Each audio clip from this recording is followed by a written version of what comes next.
কৰোনাৰ বিৰুদ্ধে যুঁজিছে সমগ্ৰ বিশ্বই, কিন্তু কৰোনা মানেই মৃত্যু নহয়। সাৱধানতা সতৰ্কতাইহে ৰক্ষা কৰিব আপোনাক। বিশ্বজুৰি সৰ্বব্যাপী মহামাৰীৰ ৰূপ লৈছে মাৰাত্মক কৰোনা ভাইৰাছে। কৰোনা ভাইৰাছৰ কবলত পৰিছে বিশ্বৰ ১৫০ শতাধিক দেশ। ভয়াৱহ এই ভাইৰাছে বিধ্বস্ত কৰিছে সাধাৰণ লোকৰ জনজীৱন।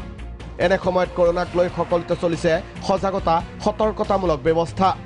কৰোনাৰ বিৰুদ্ধে যুঁজিবলৈ সাজু হৈছে সকলো। মহানগৰীৰ সকলো চিটিবাছত সজাগতামূলক পোষ্টাৰ। গুৱাহাটী মহানগৰ চিটিবাছ মালিক সন্থাৰ বিশেষ পদক্ষেপ। চালক পৰিচালকক বিতৰণ কৰিল মাস্ক।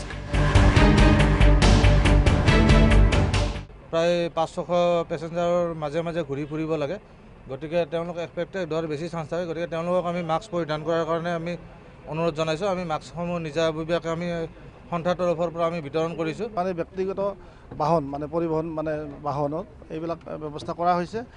যোৱাকালি আমি নেটৱৰ্ক ট্ৰেভেল যিটো আছে নাইট ছুপাৰ, তাতেও আমি দেখিছোঁ তেওঁলোকে সুন্দৰকৈ কৰিছে। ইপিনে যান বাহন আৰক্ষীৰ মাজতো বিতৰণ কৰা হ'ল মাস্ক চেনিটাইজাৰ। পাণবজাৰৰ যান বাহন আৰক্ষীৰ উপ আৰক্ষী আয়ুক্তৰ কাৰ্যালয়ত বিতৰণ কৰা হ'ল সামগ্ৰীসমূহ। সদৌ অসম ড্ৰাগ ডিগাৰ এছ'চিয়েশ্যনে বিতৰণ কৰিলে ১৫০ শতাধিক মাস্ক চেনিটাইজাৰ।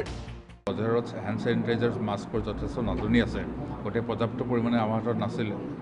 আমি যথেষ্ট কৃতজ্ঞ, আমি আমাৰ ফালৰ কৃতজ্ঞতা জ্ঞাপন কৰিছোঁ আছাম ড্ৰাগ ডিলাৰ্ছ এছ'চিয়েশ্যনক।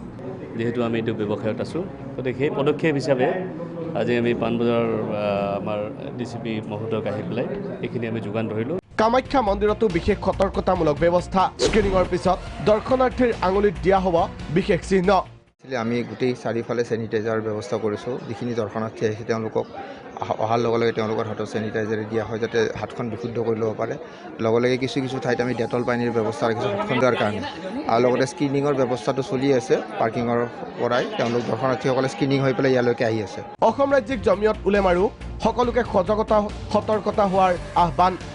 ধৰ্মৰ মতে সদায় প্ৰাৰ্থনা কৰে আৰু চৰকাৰে দিয়া যিসকল সতৰ্কতামূলক ব্যৱস্থা সেইবোৰ গ্ৰহণ কৰে, আৰু যিসকল নাজানে তেওঁলোকৰ মাজত যাতে সচেতনতাবোধ সৃষ্টি কৰাৰ ব্যৱস্থা লয়।